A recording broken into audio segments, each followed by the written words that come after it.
Dr. Brundtland is a physician, the former Minister of the Environment in Norway, the first female and youngest Prime Minister of Norway, the first woman to head the World Health Organization, and a tireless international activist.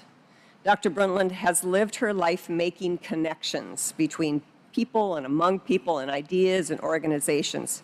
And she's also spent her life making people understand the importance of the connectivity of the planet. For many decades, she's advocated for global health as a human right, for equality for women, for greater environmental awareness, for greater understanding of climate and climate change, for sustainable development, and for global security. And she understands these things are all connected.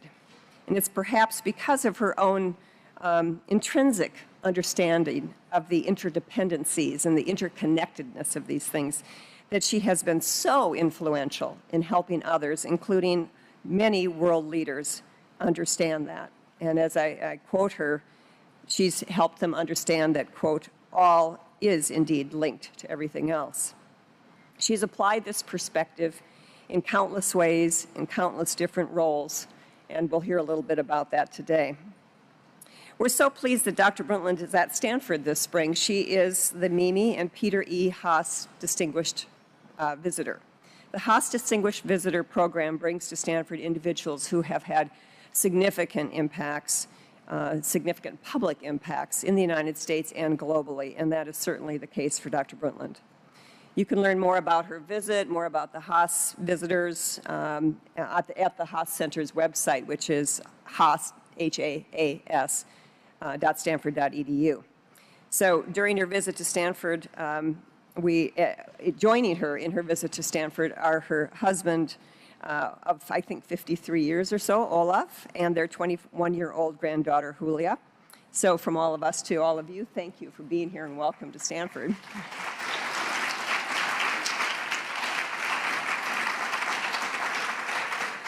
It's clear that Dr. Brundtland has influenced many different people around the world in many different issues in many different ways. And I want to share just one little story about her influence on me and on my career. In the late 1980s, when I was in the midst of my first professional role as a research scientist working on climate change issues in the field of, emerging field of Earth system science, Dr. Brundtland was leading the UN World Commission on Environment and Development.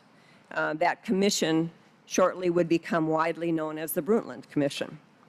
In 1987, the commission published a report called Our Common Future, and that contained a powerful and lasting definition of sustainable development.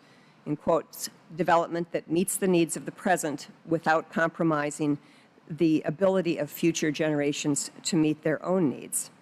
So for many of us working in environmental issues, that articulation, that concept, coming as it did at a time of very rapid human population growth, but also very rapid environmental change at the global scale, it was like a lightning bolt. It basically linked, and still links, the well-being of people with the well-being of our planet, of our ecosystems, of our resources, of our environment. And it also reminds us that it's not just about what's happening today. It's about what's going to happen for our kids and grandkids and great-grandkids, for intergenerational well-being. And that concept really changed, in many ways, the research and the way I've tried to live my life. So it was particularly, the report was particularly important to me in the mid-1980s when the National Academy of Sciences developed, through our Board on Sustainable Development, developed a report that was a call to arms for scientists to engage in sustainable development.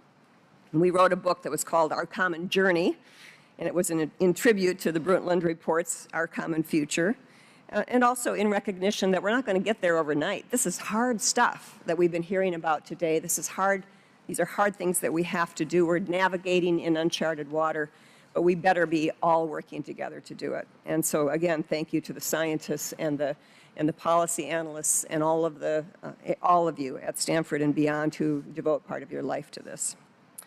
So, obviously, the Brundtland Report was influential far beyond its influence on me. It laid the groundwork for the convening of the 1992 Earth Summit in Rio, and for all of the summits since then.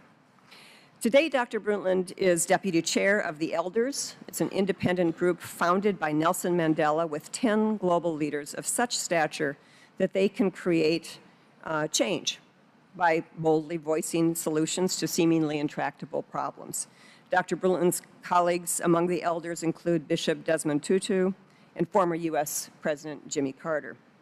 Through the elders, Dr. Brundtland contributes wisdom and independent leadership and integrity to address some of the most difficult challenges facing us on the planet. So we are so very lucky to have her here with us today, and I'm very pleased to introduce to you our keynote speaker for Connecting the Dots at Stanford, Dr. Gro Brundtland.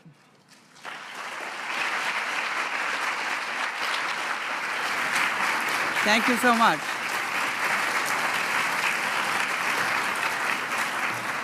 Thank you, Pamela. You know, it's the second time I'm in this freezing auditorium.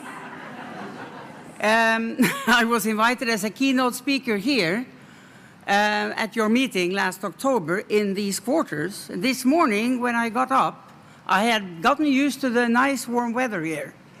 So I used just a cotton blouse, but I put on all I have with regard to scarves. But I see all of you are having the same problem. Well, so last fall, one of the points that I made in that keynote speech half a year ago or more now was exactly some key observations and recommendations from the panel on global sustainability that I had served on, which was called together by the Secretary General, Ban Ki-moon, a high-level panel on global sustainability. This was one of the initiatives that he took after the Copenhagen conference in 2009, when his climate initiative that the Secretary General had already taken in the first part of his term towards the important meeting in 2009. He was there, I was behind him as a special envoy, together with two others, in that crowded room where President Obama, Angela Merkel, key leaders across the world, but missing any reasonable representation from China, worked long hours during the evening and night. And I saw them bending over, whispering to each other, trying to at least get one or two sentences cleared, so that that conference could make some reasonable suggestions, recommendations to the world. Now, so the global panel on sustainability, we then looked at the broader sustainable development agenda, including the climate, as the Secretary General realized that not only climate, but also post-2015 Millennium Development Goals were issues coming up, and they had to be linked together. And he's still working now on that agenda, which means that this year, later in September, when the General Assembly gets together, he has been able to convince countries that one day, the Tuesday of that week, will be focused solely on climate because of the Paris meeting next year and the importance of government leaders realizing where we are and where we must go, and the fact that they are responsible, not their ministers of environment or ministers of energy or whoever else they are assigning difficult issues to. So I thought I would share with you just part of some of the key sentences from that report, because we struggled, I can tell you. The panel had 23 members, including Susan Rice from the US, and many others, and from all parts of the world, obviously. We were struggling. Julia, du må komme opp her. I'm making a mistake with this thing. Sorry, we are recording. for our own purpose later on that I know what I said to you. This is my granddaughter who is doing her duty, and I was messing it up. Thank you. Okay. Now, so some of the things that we struggled to agree on, what we did agree, was this. The current global development model is unsustainable. We can no longer assume that our collective actions will not trigger tipping points as environmental thresholds are breached, risking irreversible damage to both ecosystems and human communities. Now, this is what now the 3 last reports have again confirmed is the case. We all need to recognize that the drivers of the sustainability challenge include unsustainable lifestyles, production and consumption patterns, and the impact of population growth. Now, we have heard all of these discussed and raised during this conference too. And it happened certainly in the breakout groups that I was in. Now, as the global population grows from 7 billion to 9 billion by 2040, with the emergence of 3 billion new middle-class consumers over the next 20 years, the demand for resources will rise exponentially. And by 2030, the world will need at least, now this is, it's quite shocking to many people when they realize we will need at least 50% more food, 45% more water, more energy, and 30% more water. And that at a time when environmental thresholds are throwing up new limits to that very supply. These thresholds are most clear for climate change, which affects all aspects of human and planetary health.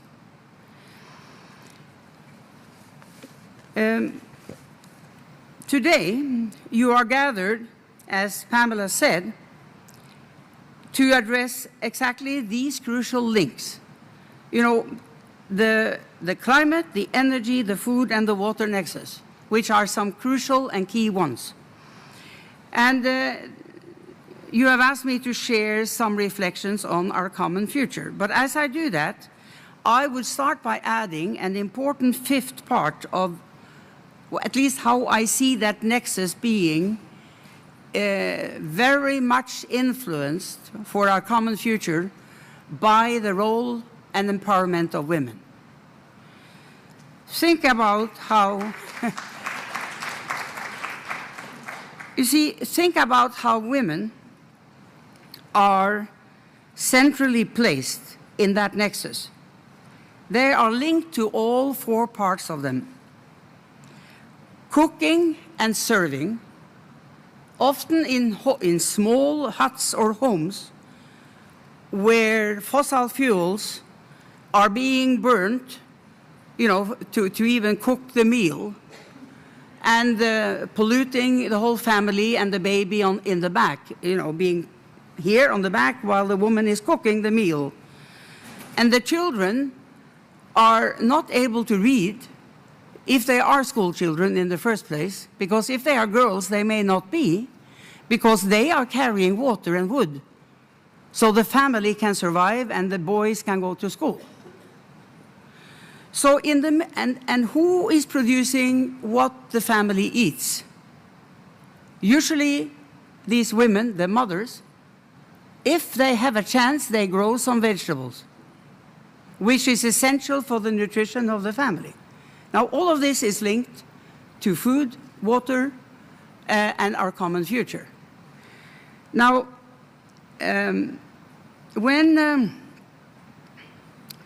so climate figures prominently when, of course, at today's agenda, as you are looking at the Working Group 2 report today.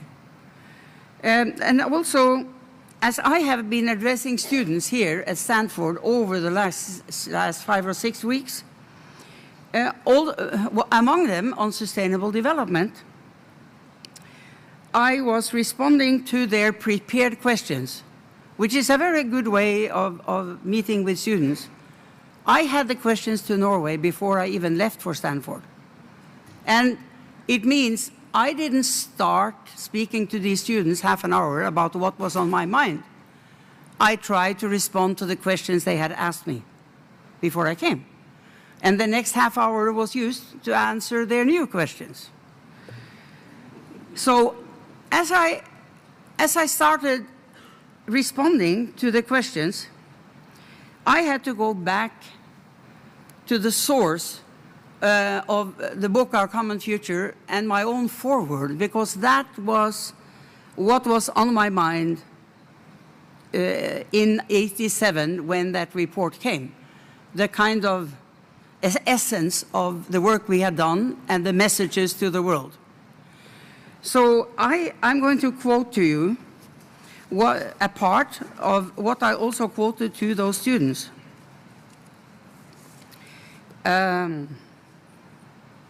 They said, why, you know, the way forward, how do we get there? What's the way forward, how do we get there? And where did it all come from? That was their question. So in my foreword, I said, I was addressing the fundamental links between the concerns about the deteriorating environment and our development process. That was, you know, now nearly 30 years ago. I was referring to the fact that environmental problems were first seen as mainly a problem of the rich nations. This is how it looked in 1972 at the Stockholm Conference, the first conference, global conference on the environment. And that, in fact, while it was becoming already at that time, and certainly 10 years or so later, a survival issue for many developing countries, we were focusing on how it affected our nature and our close environment at that time. And the point of this is that these are inseparable. The environment is where, and this is a quote from my foreword, it's interesting to go back so many years. The environment is where we all live, and development is what we all do in attempting to improve our lot within that abode. The need for common or shared responsibility to drive the changes we must make led to our message of urgency, a call for a common endeavor and for new forms of behavior at all levels and in the interest of all. And we made clear the changes in attitudes.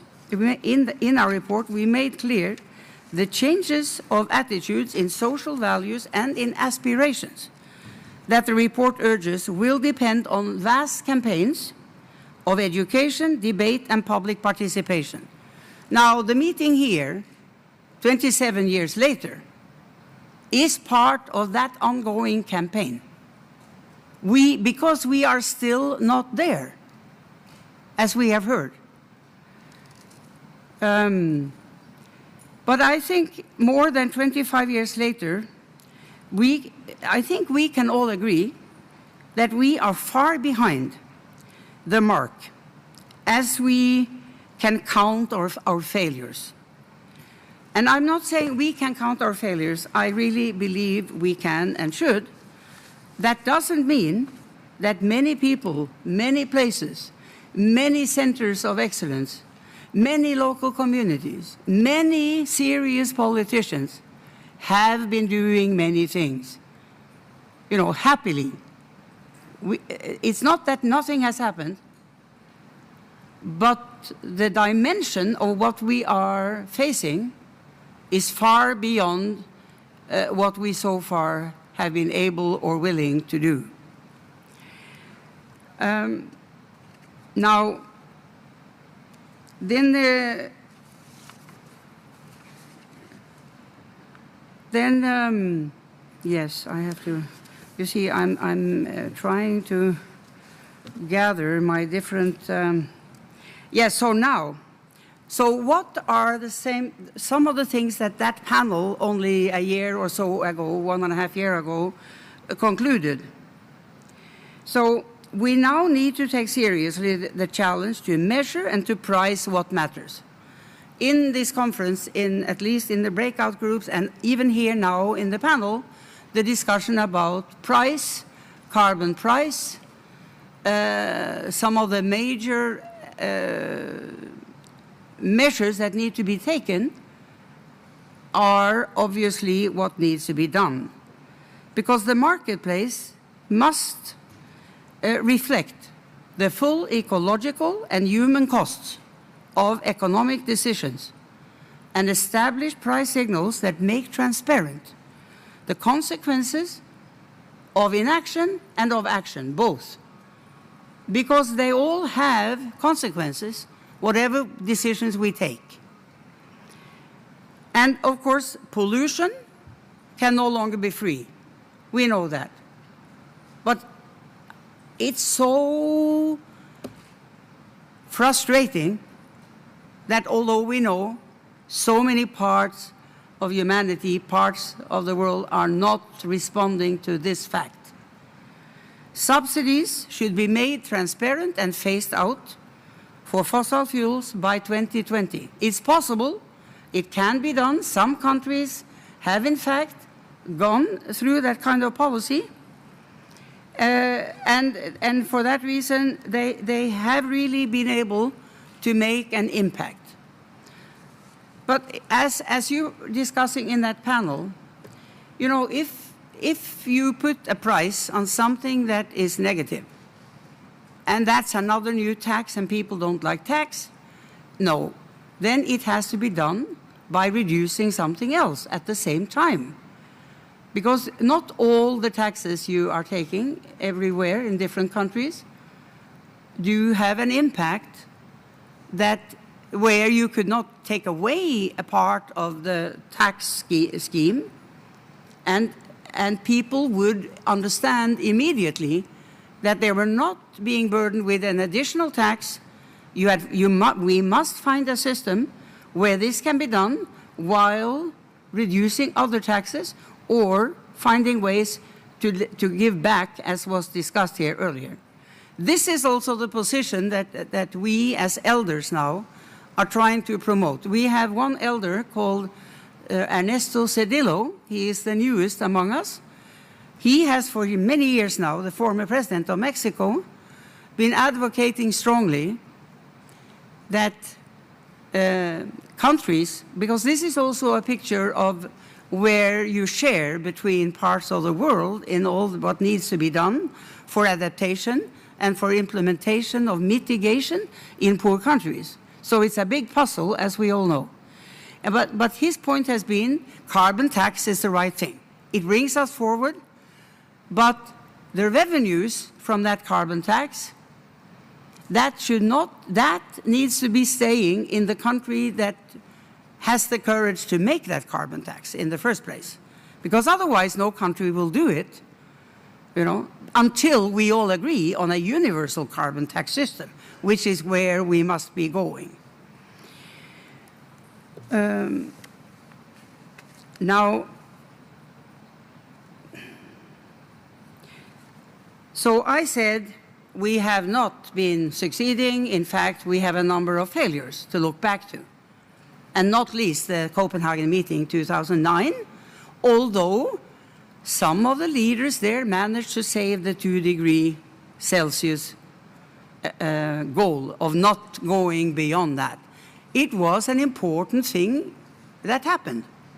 And I saw it, and I was imagining that night, if even that hadn't succeeded, we would have nothing but a breakdown from all those years of preparation before Copenhagen.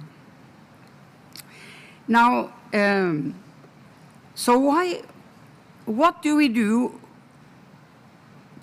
while we are still losing time, waiting for more serious commitments across the globe? For the global deal that someday will come. I am in no doubt. There will be a legally binding universal agreement on these key issues. The only question is, how many more years are we going to lose before we get there? And while we are dragging our feet in different places around the world, what do we try to do? Well, I could observe after the downfall in Copenhagen, in political circles, it took some time to regather some steam and to reassess how to pursue new momentum. And maybe now in a somewhat different way than what years and years had been pushing for in the routine work of the negotiating process also after Kyoto. Now, Christiane Figueres from Costa Rica, she was the one who took over after the German leader of the UNFCCC. And she's kind of started helping reconfigure the process. But I think she has all the time kept with the main goal of a legally binding framework and a global deal, as I mentioned. Last fall, she briefed the elders in South Africa at our meeting there. And she was speaking about the September schedule that I mentioned to you that the Secretary General has called. And now he has succeeded in getting part of the General Assembly week to deal with this issue, where leaders will be asked to tell the world in the UN General Assembly what their country is doing to deal with these crucial issues: energy, emissions, adaptation, everything of policies in this regard, explaining to each other what they are already doing and committing themselves or telling the world where their plans go, what they will be doing in the next few years. Now, it is very interesting how far that can help us, because when Christiane Figueres tries to sum up what it seems that all these countries are already willing to be saying, she certainly last October, she only got up to about 40% of what is needed, and which has been reconfirmed now by what Chris Field and the others have been doing in the working groups. However, she also said, which I think is something that we all as politicians are aware of, when you get a critical mass and some countries really make a big step forward, it does inspire others. So even if the calculus ahead of that meeting looks to be 40–45% of what we need, it could happen that it jumps up to 65%. I don't want to say I'm kind of suggesting that this will happen. I think there is hope that it could happen. But more than anything, because everyone, or so many, not all, many have been dealing with a blame game. All those years since I started to be special envoy for the Secretary General, what I heard everywhere, it was, they don't do enough, or they do nothing, we are not going to do something. It's really, you know, a complete puzzle of blame game. But in the middle of that, there are two major countries that pollute the most. They are US and China. And there are 10 countries who do 70% of all. Two of them, US and China, do 55% of that. That means, about 40% of all belong to the two countries.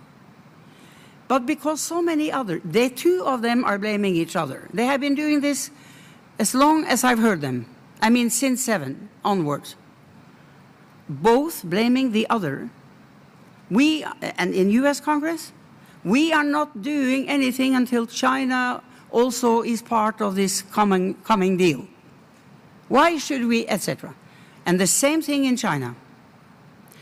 Now, there is some hope, I think. There are discussions going on, somehow, somewhere, between the US and China on these issues. And it is clear that if the two big ones came with a few agreed points to that meeting in September, and maybe it was gradually known in the weeks before that this was happening, so many of the people who are lining up behind them saying, I'm waiting for the US, or I'm waiting for China, why should I? You know, then we can have a great momentum at that meeting.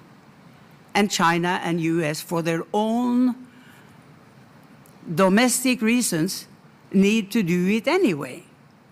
So why not have a wonderful influence on so many other countries in the world who are pointing to the big ones and hiding behind them?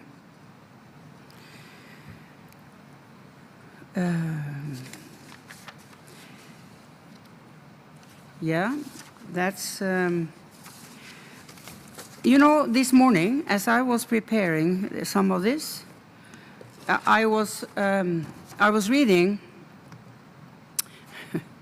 an article in the Interpress service by Roberto Savio. He is a founder and president emeritus of the Interpress service. The article has a headline, "Our planet's future is in the hands of 58 people." So I started reading this with interest and thinking, who is he counting? Okay, so he goes through some reasoning, and then he says, and in the 2010 elections, a number of politicians who voted for the carbon tax, this is about US, lost their seats, contributing to the Republican takeover of the House. The hope now for those who want a change is to wait for the 2016 elections and hope that the new president will be able to change the situation, which is a good example of why the ancient Greeks said that hope is the last goddess. But the point of the 58 is his final one. The US Senate is made up of 100 members. And this means that you need 51 votes to kill any bill for a fossil fuel tax. In China, the situation is different, but decisions are not taken even there by the president alone, but by the Standing Committee of the Central Committee, which holds the real power in Communist China. So he's adding the 51 that need to be giving the right votes in the US Senate, and the 7 in China who need to be doing the same thing, 58. Let's think about it, and let's try to consider that we may be able to be optimistic if the big puzzle game and the big blame game that's going on between countries, which are holding us back, can get the push by the two big ones racing to be something that they should have become already. Thank you very much.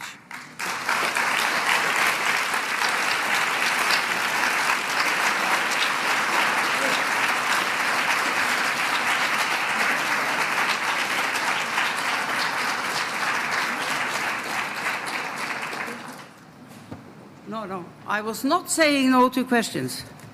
Thank you. So, okay, can you just help me see people here? Hello, and thank you for your great work, Dr. Brundtland. My question was about the subnational influence on the climate treaty.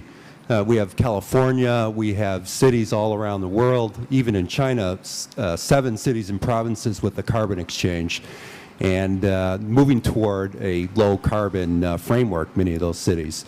And so with vertical integration of greenhouse gas accounting and pressure from this type of approach, Can we force a climate treaty that incorporates these already successful approaches of mitigation and acknowledges it with U.S. and China, in your view? Yeah. Well, you know, definitely, as I said, many individuals, institutions, communities, states, countries have moved and done a lot towards solving these problems.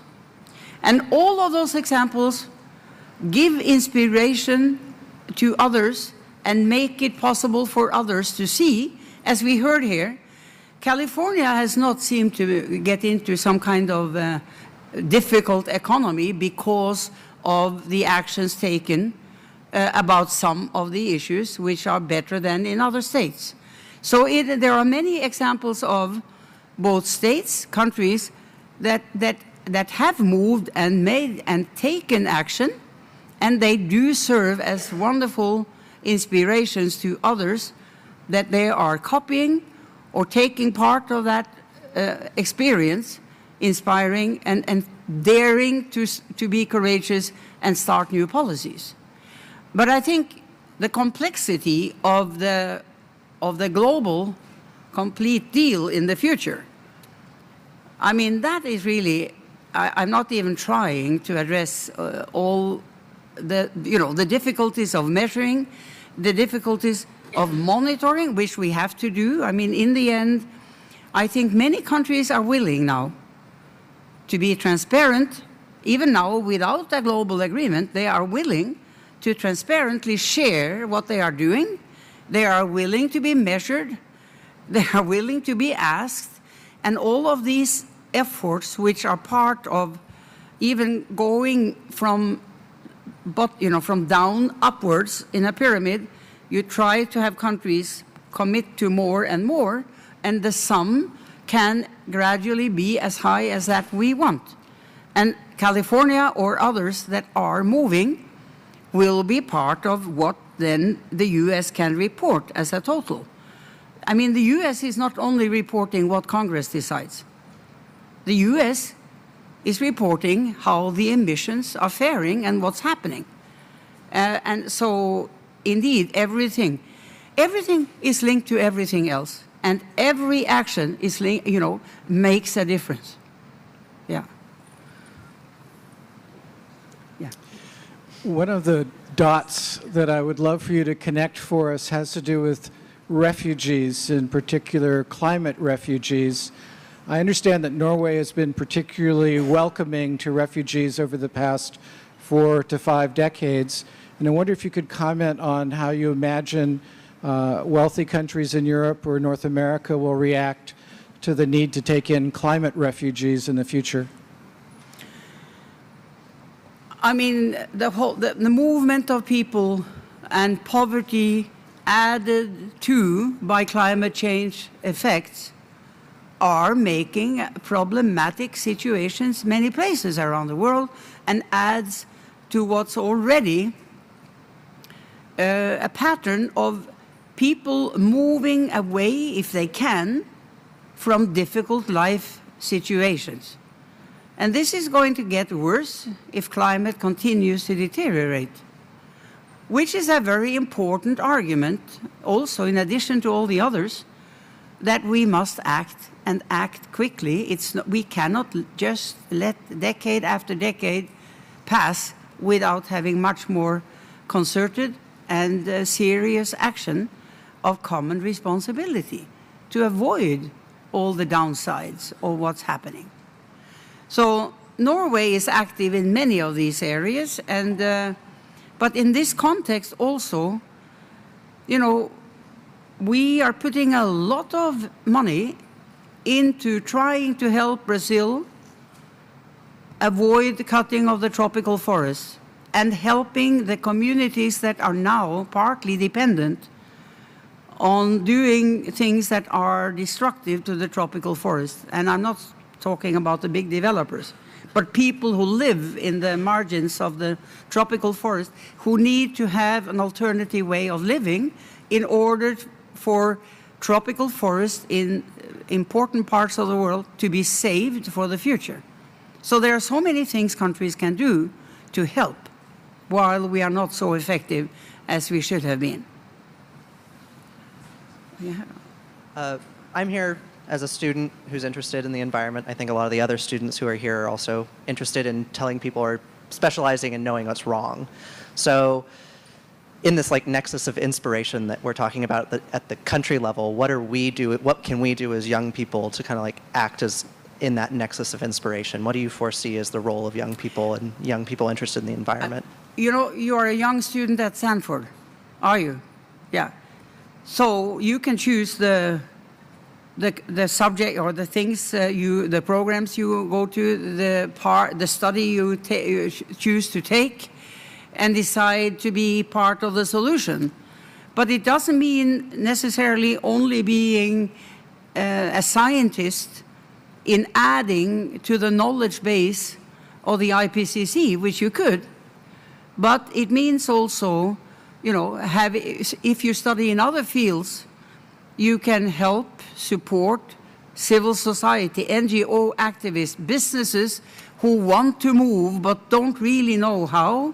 I mean, there are so many ways to use knowledge and share it with others that then inspire action by other people. And it could be in some local community in California, or some activist group that is looking at a certain aspect of the whole puzzle, or it can be, like I spoke with another student the other day, who is going to be working for the finance committee at Capitol Hill in the summer. And I said, you have a chance to have people listening to you in those environments, you know, depending on where you are and what opportunities you then get. You can always influence other people. You can always listen to what they can teach you and to their concerns. And it's not important of exactly what you do. It is what you do where you are, you know, how you take those chances. I had a special life where I was asked to do important things without seeking them. And I thought, can I do it? Maybe. I certainly will try. And then I did my best. But I mean, if I hadn't been asked to be environment minister and then basically became prime minister on that basis gradually, and if I hadn't been asked to lead the World Commission on Environment and Development, I would probably have done some other things which would, you know, pursuing my values and pursuing my interest in making the world a better place. And I'm now an elder, together with Kofi Annan, Mary Robinson, Cardoso from Brazil, and I mentioned Cedillo, former president in Mexico. And Carter was mentioned by Pam here. So we are a group that tried to follow the mandate that Mandela gave us. But of course, when that happened, I was already in my late 60s. So you are probably 23 or 24. At that age, I was on my way back from Harvard School of Public Health, starting to do public service in my country. But today, it's also clear that the importance of private sector, the business community, how they are dealing with these issues, is so crucial too, that while I took for granted in my country, I want to do public service. And that means working in the public health field, you know, improving programs, improving people's lives. Now, maybe 50 years later, maybe I would have thought I should try to improve business practices. So it's a different world. And this is US, not Norway, too, also. I saw Sally asking Sally Benson. Sure. Yeah. Anyway, thank you very much. And I really apologize that it's still so cold in here. I have asked that they try to fix this, but They are. Anyway, I thought it was really interesting that you talked about the blame game and, countries blaming other countries and other countries hiding behind other countries by, with all this. And I think that we also have to look to ourselves, that, there's a tendency to blame this company or that company or this institution or that institution. And I think really at the heart of it, we're the energy consumers. We're the people who consume so many things, and we've actually built a whole economy around, what might argue is excessive consumption. And, looking to the future, how do we change behavior where we recognize that our human actions in terms of choosing what we buy, how much we drive, how much we do all these things is having a huge impact on the environment. And if we think to the developing world, we've set an example of what you called in your report an unsustainable lifestyle. So how do we begin to turn that around in such a way that we can get sort of off this, ever escalating need to consume more and more and take more and more natural resources? Well, this is the big kind of moral question even, I think. And we have been, many of us have been speaking for years, on the basis of Sally's question. But and many people have taken note. Many people are changing the way they think. Many more people, I think, and young people today are thinking about what Sally now mentioned. They are trying to use bicycle. They are not always having to have a big car. They are choosing. I struggle a little to have my children realize that they don't have to stand under the shower for more than 3 or 4 minutes to get clean. But you have to have very practical types of examples to teach young children and young people to make a difference.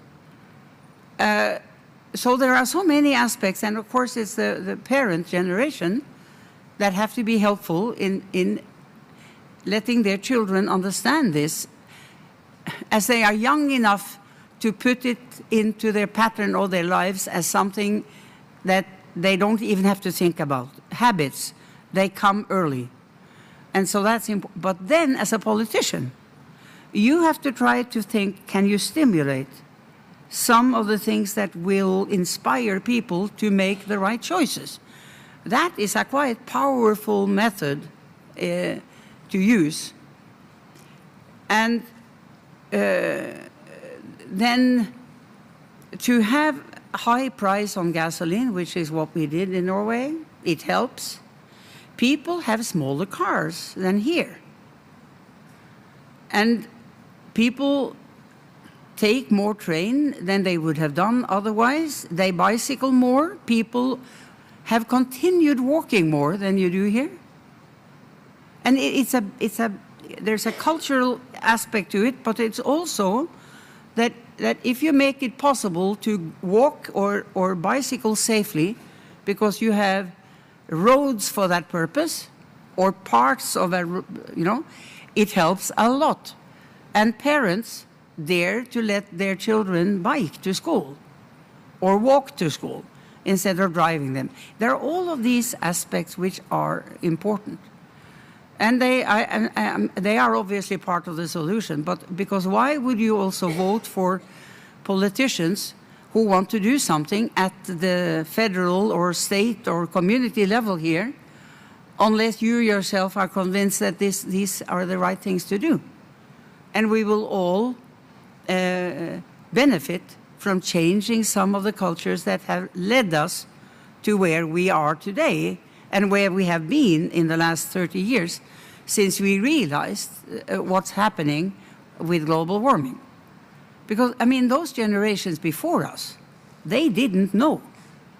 So, but we can blame ourselves, the ones who are today in their 70s or further down, that we have been too slow in making the changes that we have a moral duty on behalf of future generations to do. But we cannot blame our grandfathers and great-grandfathers who had no clue about the sum of what all of us are doing is creating for a systematic and long-term problem for planet Earth and therefore also for humanity. There's somebody there?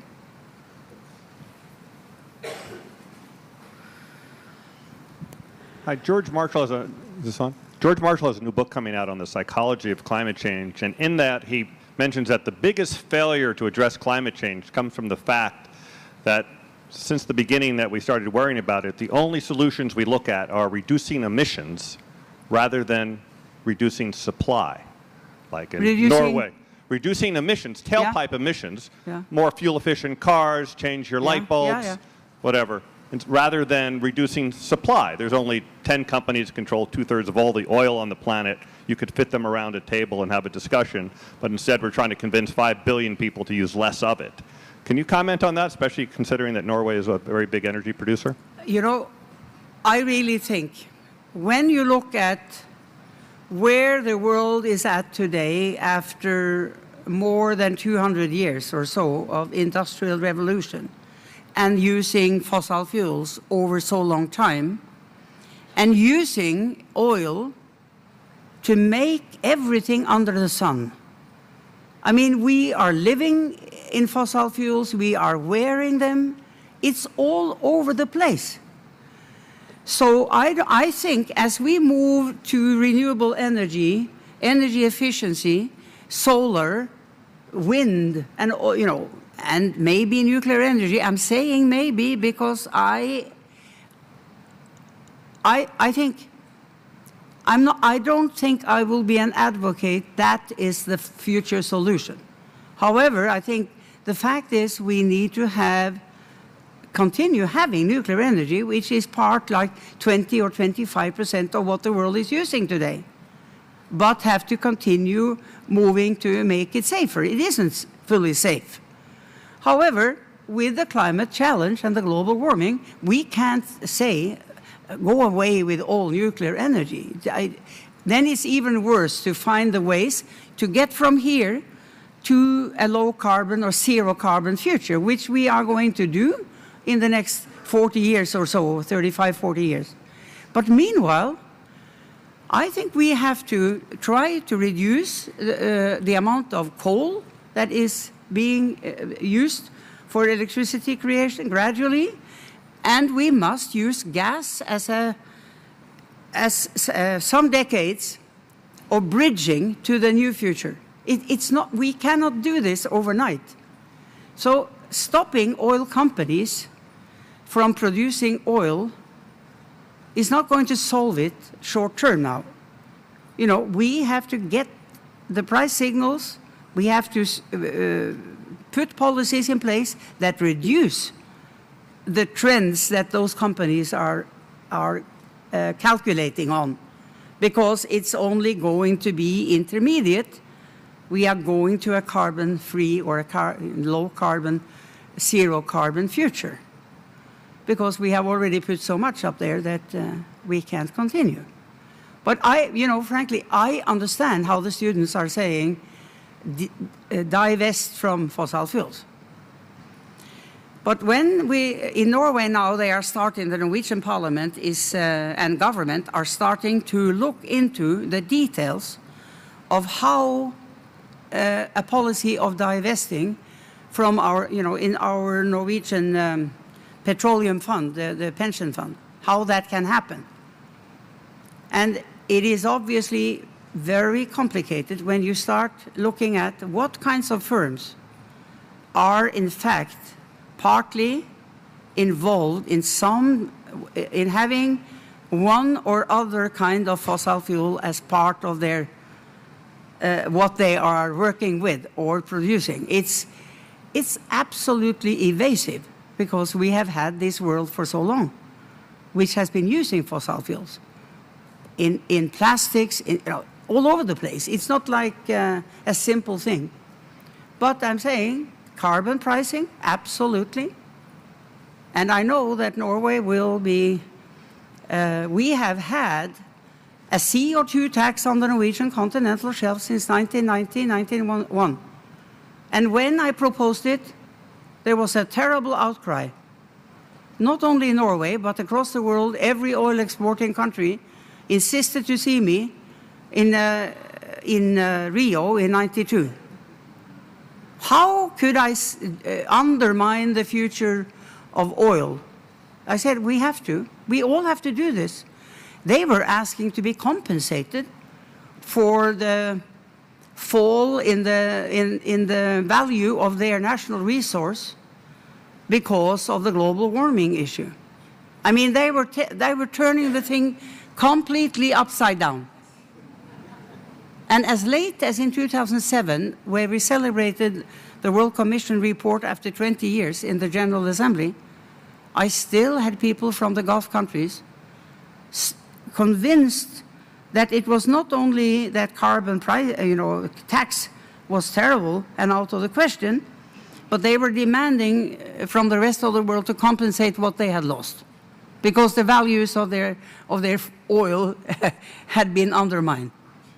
Well, that's the world we are in. Yeah. Okay.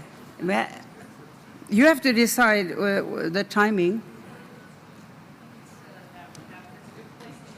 Okay, thank you.